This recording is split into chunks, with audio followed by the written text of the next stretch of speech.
Bom dia, boa tarde, boa noite, pessoal. Bom estar aqui de novo com todo mundo. Enfim, bom estar aqui com meu amigo Ari Mucione, essa referência no mercado de funcionais, meu parceiro nesse projeto do canal Sabor e Saúde. E hoje uma honra, uma alegria também contar com a presença do Pedro Pio, profissional com uma bagagem super interessante na área de chocolates, e é isso mesmo. O tema hoje nós vamos falar sobre chocolate e as nuances que envolvem os temas de sabor, saúde e sempre acaba tendo uma pitadinha de algo mais. Muito obrigado por você que está aí de novo, enfim, nos ajudando, nos incentivando. Tá? Meu nome é Fábio Ferrolho, eu sou representante da Matrix Flavors. Nós vendemos nossos aromas em Portugal, na Espanha, em Angola, Moçambique e no Brasil, com a parceria que temos com a Nutracim. Ari Mucione, muito boa tarde. Aquela alegria. E mando um abraço de Lisboa aqui e de todo o pessoal aqui de Lisboa para todos vocês aí. Pessoal, aqui bom dia, boa tarde, né? Para quem não me conhece ainda, eu sou o Ari Mucione, sou o sócio fundador da NutriConnection, uma consultoria 100% voltada aos alimentos funcionais. Nós assessoramos indústrias de alimentos no lançamento de novos produtos, de suplementos, sempre na área de funcionais e seus benefícios para a saúde. Muito contente por estar aqui mais uma vez, e hoje nós temos realmente um convidado muito especial que vai falar de um assunto que eu tenho absoluta certeza de que, se não gosta, pelo menos já experimentou uma vez o chocolate, né? Então vamos diretamente ao Pedro. Pedro, obrigado pela sua presença. Em nome de toda a nossa audiência, muito obrigado pela sua atenção, pela sua dedicação de estar aqui com a gente hoje. É isso aí, Fábio. Eu vou só, para deixar a bola pingando aí para o Pedro, eu já vou até falar, Pedro, eu sei que você é farmacêutico por formação, e isso é fantástico, né?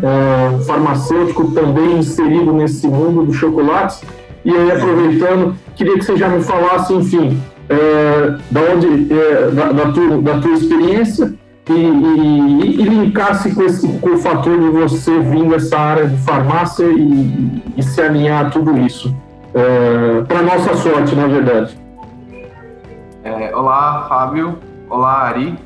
A primeira coisa, gostaria de agradecer a oportunidade, né? É um prazer estar aqui falando para os espectadores desse vídeo, né? E nesse nosso bate-papo falando sobre esse assunto que me encanta tanto, né? E eu acho que há várias pessoas, né? O chocolate. Bom, essa pergunta que você me fez, frequentemente eu já ouvi durante minha carreira, né? De fato, é incomum ver um farmacêutico fora da área de medicamentos e e análises clínicas, enfim.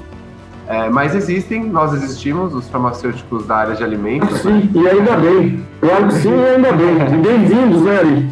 E nós, obrigado. Como não? E nós trazemos eu vejo um outro olhar para a área de alimentos, né, uma parte mais... porque bioquímica, a gente aprende muita bioquímica, a gente tem uma base sólida de química na faculdade, então a gente consegue contribuir com entender as reações químicas que levam à formação do sabor e também dos aspectos de saúde do chocolate. Inclusive, esse é minha linha de pesquisa agora no doutorado, né, que eu faço doutorado na Faculdade de Engenharia de Alimentos da Unicamp, e eu investigo os efeitos sensoriais que as etapas de fabricação do chocolate têm sobre o produto final. Então, por exemplo, o que variáveis toda a produção do chocolate vai impactar no seu sabor, na sua textura, aparência e aroma. Eu espero que eu tenha Claro que sim, claro que sim. Com certeza, com certeza. E se o Ari me permite, eu vou começar então... Vai em frente, Fábio. Vou começar então a aproveitar toda essa bagagem do Pedro para discorrer um pouquinho do tema e variando em cima do tema sabor e saúde, Pedro. Entre chocolate ao leite, chocolate amargo e chocolate branco. De uma forma, vamos dizer assim, muito prática para a gente, um olhar prático de quem é um profundo conhecedor como você, em termos de sabor e saúde para essas 3 categorias aí de chocolates, meu Pedro. Certo. Acho que o jeito mais prático de colocar seria, se você, consumidor, está interessado no cacau, no seu sabor, na sua cor, nas suas propriedades sensoriais, vá para o amargo, né? Agora, se você gostaria de sentir o sabor do cacau, mas também um aspecto mais cremoso, mais lácteo e até um sabor de caramelo que o leite pode trazer, chocolate ao leite.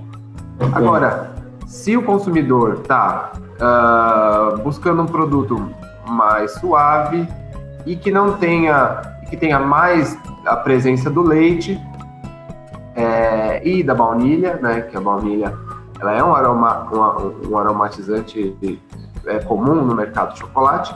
Aí eu digo, vá para o chocolate branco, né? Então, são 3 produtos, né? Que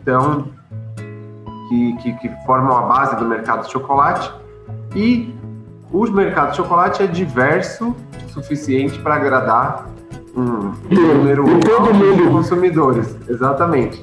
É isso. Então, em termos de sabor, você vai encontrar perfis muito diferentes, e todos são chocolates, né? Isso sem falar das combinações, né, com recheio, com inclusões, né, que podem ser pedaços de fruta, pedaços de castanha. Então, assim, se a gente for falar de tudo aqui, a gente vai ter que fazer... Bom, aí vamos ter que fazer vários episódios. Eu vou pegar um gancho aí dessas imensas possibilidades que você falou, Pedro, e vou jogar um desafio para você e o Ari, né? Porque é o seguinte, eu como super curioso do que está acontecendo no mercado em termos de lançamentos e tudo isso, enfim, procuro abordar um pouquinho isso no meu canal lá no meu LinkedIn. Eu tenho visto muitos lançamentos de chocolate com inclusões de funcionalidades, com inclusões de apelos de funcionalidades. Aí eu queria deixar um pouquinho a bola para você e para o Ari aí falar um pouquinho sobre isso, enfim, dessa imensa possibilidade que o chocolate dá para oferecer isso para o mercado. Eu acho que é uma boa pergunta, Fábio, porque muita gente às vezes desconhece realmente os benefícios funcionais do chocolate e consome o chocolate apenas como uma satisfação, uma indulgência, né? Eu acho que é muito legal a gente ter aqui o Pedro Pio hoje aqui com a gente e ele falar um pouquinho mais dessas propriedades funcionais inerentes do chocolate, né? Pedro, estamos aqui para te ouvir. Perfeito. Em primeiro lugar, falando das propriedades inerentes de saúde, os compostos antioxidantes, como os flavonoides, têm bastante presença no cacau, né? Naturalmente presentes. Então, o chocolate pode ser um bom veículo, né, para esses compostos que favorecem aí, a saúde em diversos aspectos, né? E tem uma outra coisa interessante. Se a gente for adicionar algum composto funcional, o chocolate ele tem uma estrutura muito receptiva para compostos funcionais, porque compostos, diversas moléculas com atividade, com bioatividade, elas se degradam em meios aquosos, né? Ok. Quando elas estão no chocolate, que é uma matriz gordurosa, elas têm mais resistência. Você consegue prolongar a atividade dela. Então, o chocolate é um ótimo veículo para você colocar, por exemplo, um pó de frutas, de uma fruta rica em antioxidantes, e assim você consegue aportar ao consumidor esses benefícios, né? E o chocolate amargo, ele tem mais desses compostos, porque ele tem mais cacau, né? Mais então, compostos antioxidantes. É interessante, né, o Pedro e Ari?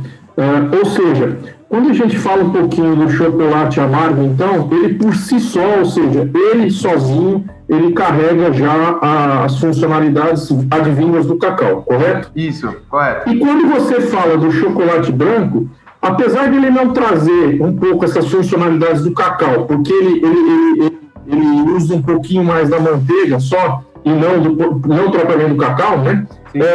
Ele aceita também essa inclusão de frutas e de outros ingredientes que podem então trazer isso, né? Exatamente, Fábio.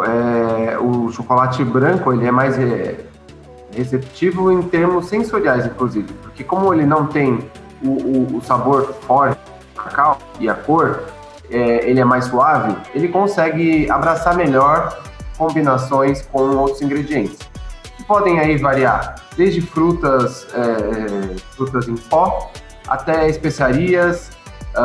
Então a gente pode encontrar um chocolate com açaí, que foi inclusive um desenvolvimento importante da minha carreira, né? Chocolate branco com açaí, que teve uma recepção muito legal, uma recepção sensorial. A gente fez um estudo sensorial muito legal. E a gente pode ter também alguns chocolates com café, com chá, com extratos de chá em pó. Então, assim, mercado de chocolates andando muito junto com o mercado de ingredientes funcionais, né? Que a gente pode ter aí especiarias, chocolate branco com cúrcuma. Não estou dizendo que não dá para a gente fazer umas combinações legais com chocolate ao leite, chocolate amargo.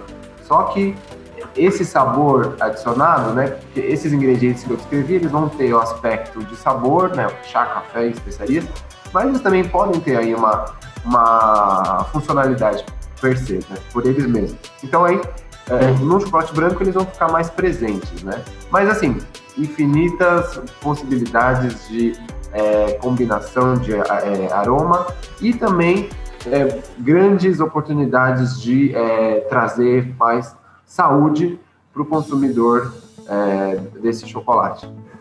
É interessante ver como a matriz do chocolate ela é bem versátil, né?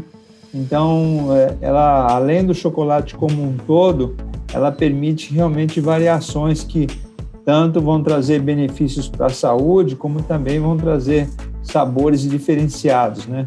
E pegando o tema sabores, eu queria pegar um gancho e dizer como é que o pessoal na indústria de chocolate controla o sabor do chocolate, né? Como é que isso é visto, como é que isso é controlado, como é que se faz aí a análise sensorial, quais são os procedimentos, ou isso não é nenhuma dificuldade para a indústria de chocolate? Essa é uma curiosidade que eu tenho, eu acredito que o Fábio também me acompanha nessa, né? Até complementando, muito bacana, né? Porque assim, eu fico imaginando o seguinte, né, Pedro? Como a matriz do chocolate, ela advém de matérias-primas, obviamente, naturais, né? Eu até ia pedir para você falar um pouquinho, porque assim, eu sei que existe o processo de fermentação que varia muito, existe o processo de torra que varia muito, depois existe o processo de conchagem que varia muito. Aí eu fico imaginando, como é que o produto final pode ser controlado para que toda vez que eu for comer o chocolate, eu tenha a mesma percepção e tenha um padrão efetivamente no mercado? Legal. Excelente questão. Existem diversos fatores que afetam o sabor do chocolate, certo? Então, vamos pensar o cacau, né? O ingrediente principal do chocolate. E ele é um produto vegetal, ou seja, ele está sujeito a variações até sazonais, né? Se nós temos no mesmo local que teve, no mesmo local de cultivo que teve uma frequência de chuvas diferente entre duas estações, você pode ter um produto com características diferentes, né? Então a gente tem o local de cultivo, isso vai variar, a variedade do cacau, né? Porque é um cacau, assim como estabelecendo um paralelo aí com a uva do vinho, nós temos aí a uva Merlot, Cabernet Sauvignon, a gente tem uma variedade muito grande, né? No cacau a gente tem uma variedade também. Então, uma variedade genética que, apesar de todos serem da mesma espécie, ter o Broma Cacau, você vai ter aí uma composição química, né, dessa semente de cacau, que é da onde vem o chocolate, que vai variar depois nos próximos etapas, mudando um pouco o sabor. Então a gente tem do cacau essas duas coisas. Aí o processo de pós-colheita, que a gente fala, né, que é a fermentação. A fermentação é feita na fazenda, a fermentação natural é deixado para os próprios micro-organismos do ambiente. Você fermenta a fruta inteira, Pedro? Não, Fábio, a gente retira retirado a polpa e as sementes de dentro dos frutos, certo? A polpa, ela é super doce, né? Então, não sei, aí quem está assistindo a gente, se tiver a oportunidade de provar um dia, agora a gente encontra aí no mercado mel de cacau, provem que ela é muito gostosa, ela é naturalmente super doce, com sabor super interessante. Olha aí. Mas, tecnologicamente, ela fermenta, e isso traz essa fermentação natural, né? Que são os micro-organismos ali da fazenda, eles vão causar várias modificações na semente que vão levar aos precursores de sabor, né? Que são essas moléculas que depois, na torrefação, né, na torra, vão trazer aquele sabor e aroma rico de chocolate. Então vocês veem aí que só do cacau, até chegar depois esse cacau torrado moído, processado, até chegar nesse ingrediente, que é a pasta do cacau, vai ser utilizada pela indústria, a gente tem diversas fases que modificam o sabor. Então, as indústrias têm uma estratégia, as grandes indústrias têm dois approaches aí, duas abordagens. A da grande indústria e a do mercado bean to bar ou chocolateria artesanal, né? As grandes indústrias, elas precisam manter o padrão do sabor, né? Porque o consumidor de um chocolate que está há mais de 20 anos no mercado, que é conhecido já, que ultrapassou gerações, ele espera que as características sensoriais sejam uniformes, né? Então, as estratégias, elas são desde a escolha do ingrediente, então, podem existir blends, né? E aí sim é necessário uma análise sensorial, né? Porque apenas um especialista é muito difícil um blend, não consegue. Precisa de uma visão mais objetiva, né? Usando um método analítico para saber como que ele vai ter que compor aquele blend, aquela mistura de cacaus de diferentes lugares para dar o perfil do sabor mais aproximado do que ele vai precisar, do que o chocolate vai precisar. E depois, as etapas de fabricação do chocolate são muito bem controladas, né? São equipamentos muito grandes, equipamentos muito eficientes que controlam muito bem as variáveis de processo. Então, a conchagem vai ser sempre na mesma temperatura, no mesmo tempo, na mesma rotação.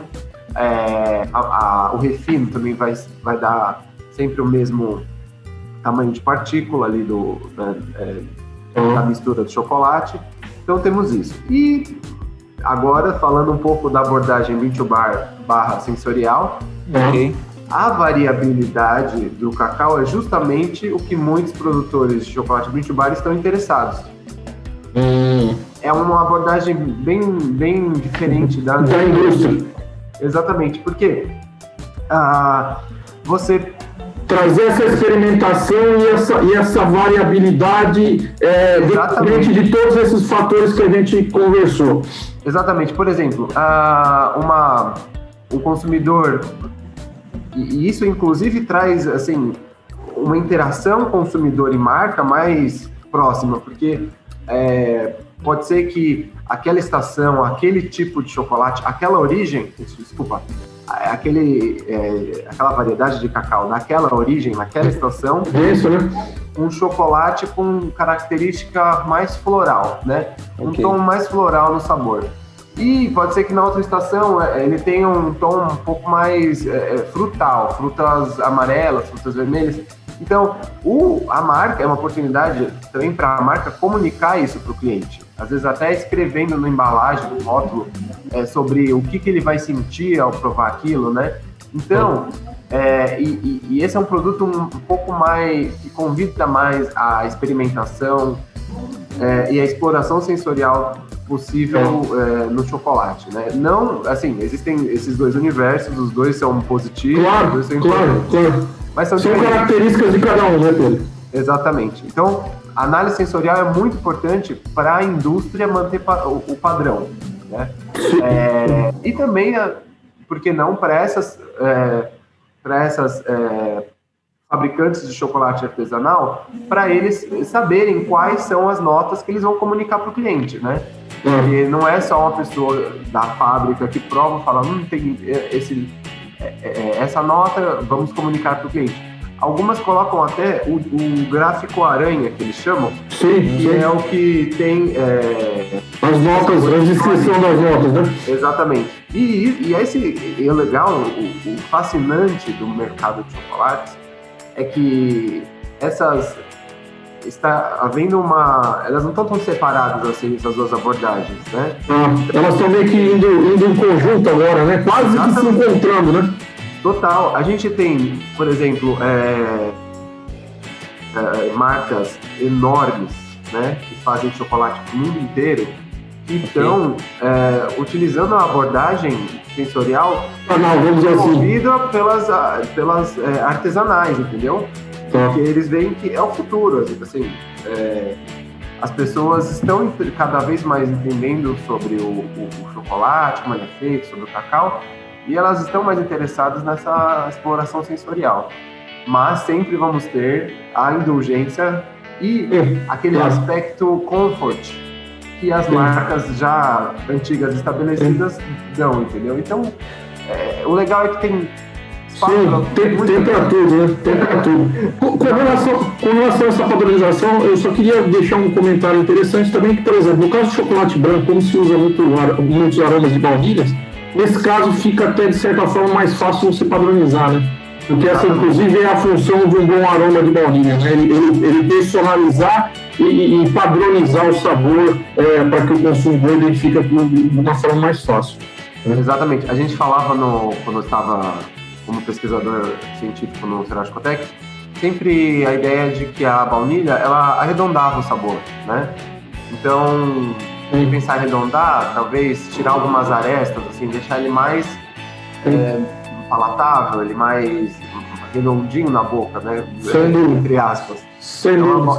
E além disso, ela padroniza, né? Então, aroma também tem o seu valor inestimável no mercado de chocolates. Ainda bem, Pedro, ainda bem, né? É impressionante de ver como a indústria do chocolate, ela tem esses detalhes que, de uma maneira ou de outra, né, se assemelham também à indústria do vinho, né?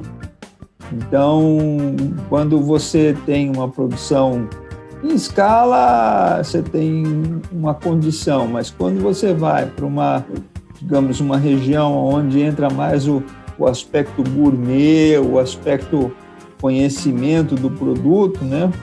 Você vê muitas similaridades entre os desafios da indústria do chocolate e a indústria do vinho, né? Interessante, eu desconhecia esses detalhes, sabia que havia desafios, mas não sabia que eles chegavam tão próximos como você está nos explicando hoje, Pedro. E só para complementar o que você acabou de falar, falando em desafios, eu ainda enxergo que existe um desafio aí de como que a gente pensa essa história de comunicar notas de sabor, nuances de sabor, que o consumidor vai sentir, ela está aumentando, está permeando já o mercado de chocolate industrial. Interessante. Né? Mas ainda existe talvez um gargalo aí, um desafio, que é como comunicar as notas para o consumidor. Porque, não sei se vocês já se pegaram lendo um rótulo de... Vamos pegar o exemplo do vinho, né? Porque é muito parecido. Se vocês já pegaram um rótulo de um vinho e que ele descrevia que, por exemplo, o vinho tinha notas de ameixa e uma finalização refrescante, tal. Uma linguagem, assim, até um pouco... tem tabaco, tem...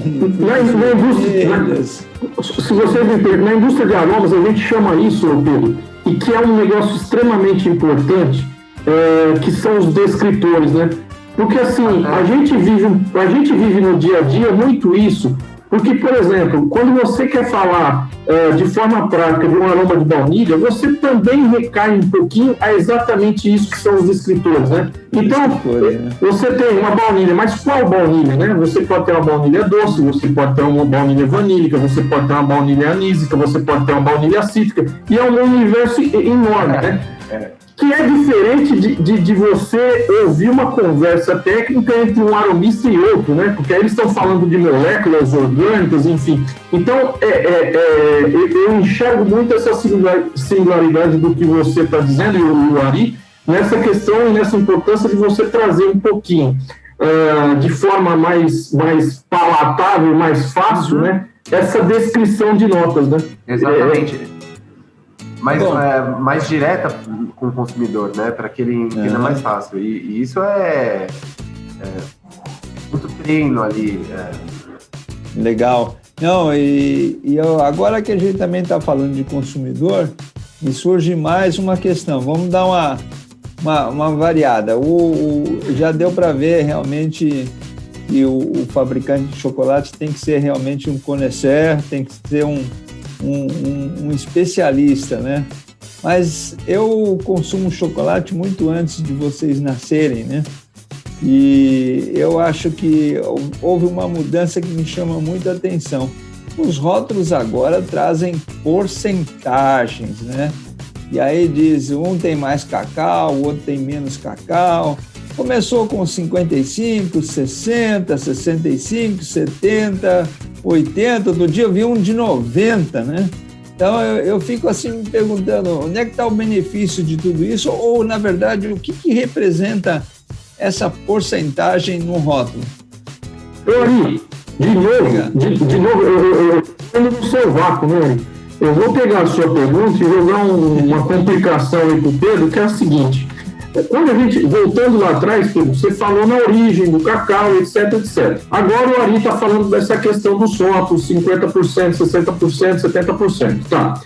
Eu vou juntar toda a pergunta para você depois conseguir concluir, porque é o seguinte, eu fico imaginando o seguinte, quando você fala em termos de procedência do cacau, se o cacau ele é procedente, por exemplo, do Equador, ou se ele é procedente de Salvador, você também pode ter a variação de quantidade de flavonoides e tipo de flavonoides. Interessante, legal. Percebe?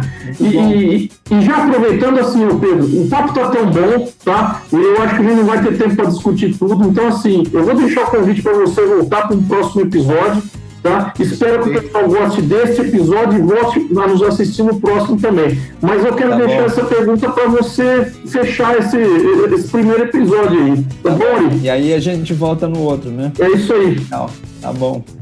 Beleza. Bom, em termos de aroma, sim, né, de sabor. E em termos de concentração ali de compostos fenólicos, nós temos uma influência, nós podemos ter uma influência da origem, né?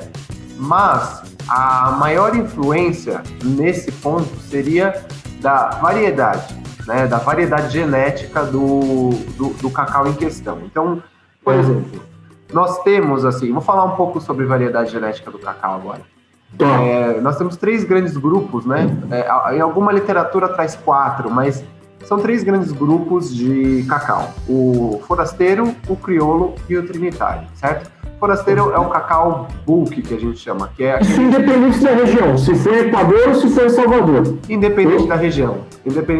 Assim, a região, aquela coisa, quantidade de chuvas e tudo mais, pode influenciar, mas a influência é menor do que a variedade genética, né?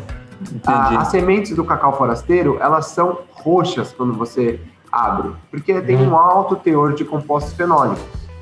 Uau. E as sementes do cacau crioulo são brancas, porque elas têm poucos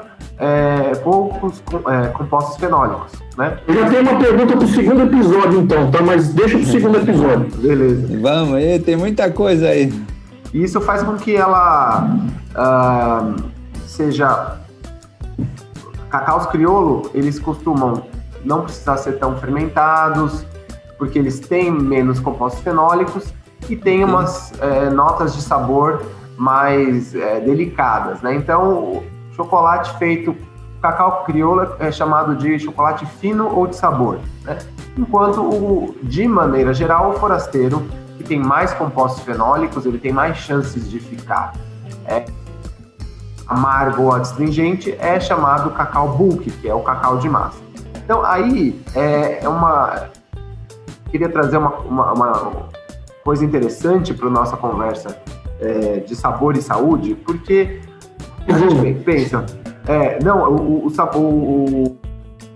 compostos fenólicos, eles têm atividade antioxidante, certo?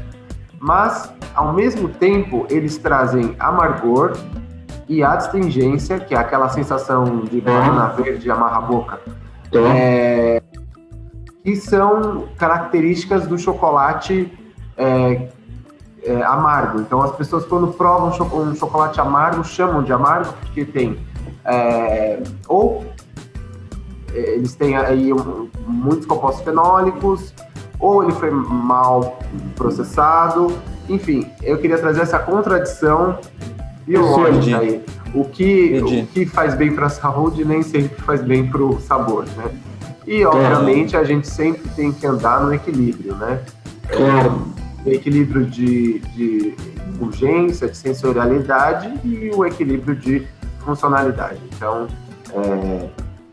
esse é o desafio nosso aqui, né, Pedro? Desculpe se eu te interrompo, mas, na verdade, pode fazer muito bem para a minha saúde, mas tem que ser gostoso na hora de comer. Exatamente. Né? Até porque o chocolate é consumido com o objetivo da indulgência, né? Independente da saúde, independente da pode frustrar sensorial, o consumidor, né? Mas a base é a indulgência. A pessoa vai comer porque ela quer sentir aí uma sensação agradável. Bom, já que você vai vir de novo aqui para perguntar, né? Então, para responder as nossas perguntas, né? E nós é que vamos perguntar, e pergunta aqui não falta, né? Eu acho que eu vou reservar algumas outras aí para o nosso próximo episódio, né, Fábio? É isso aí. A gente vai já ter uma lista para o próximo episódio, para você voltar aqui e a gente conversar mais um pouco. Essa questão das porcentagens aí que a gente... Fica para o próximo, exatamente. Vai ficar para o próximo. E a minha segunda pergunta que eu vou deixar o pessoal curioso também fica para o próximo. Eu garanto que o pessoal vai gostar. Ô Pedro, assim, queria te agradecer, eu e o Ari, imensamente o convite.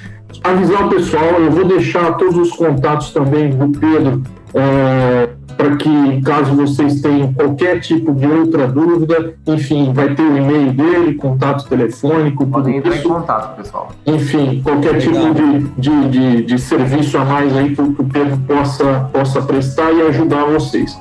Tá? Eu vou deixar tudo na descrição, tanto do vídeo no canal do YouTube, quanto também quando vocês estiverem vendo publicado no nosso canal do LinkedIn. Então, assim, obrigado. Assim, para mim foi uma aula, um prazer, o bate-papo. Igualmente. Tá? Obrigado, Pedro. Deixo com você e depois um breve tchau aí do Pedro para os nossos eu acho que você já cobriu bem aí, Fábio. foi realmente uma sessão diferente, né? Nós falamos do chocolate, um produto que realmente ele tem uma aceitação muito grande, né? E eu não tenho mais nada a falar além do que você já colocou, Fábio. Então vamos deixar para o Pedro dar a mensagem final do que ele recomenda aos consumidores de chocolate, como um especialista, o que ele recomenda e o que ele sugere a todos nós que comemos o chocolate também por uma grande indulgência. Perfeito. Primeiramente, queria agradecer de novo para vocês essa oportunidade. Queria falar um pouco para os nossos assistentes, né, as pessoas que estão nos assistindo, que especialmente nessa época estranha que nós estamos vivendo, o chocolate pode servir como um conforto. E dependendo, você consegue também ter um conforto, um aspecto de saúde. Você pode melhorar o seu ânimo, né? Porque muitas pessoas estão em casa, isoladas, e também vocês podem buscar chocolates que tenham esses apelos sensoriais diferentes para fazer uma sessão de degustação com os seus familiares, com quem está com vocês aí, ou fazer uma reunião assim nessas plataformas de conversa, e que pode fazer uma degustação guiada. E eu também excelente sugestão, Pedro. Excelente sugestão. Se o pessoal tiver com essa vontade, podem entrar em contato comigo por e-mail, também pelo LinkedIn ou por telefone. E aí eu posso dar mais dicas, a gente conversa nesse sentido. Pronto, temos um assunto aqui para uma minissérie da Netflix, pelo jeito. A gente vai Exatamente. Bacana, gente. Agradeço a todos, então. Nos vemos no segundo episódio. Obrigado, pessoal. Até a próxima. Ouvintes, obrigado. Tchau. Tchau.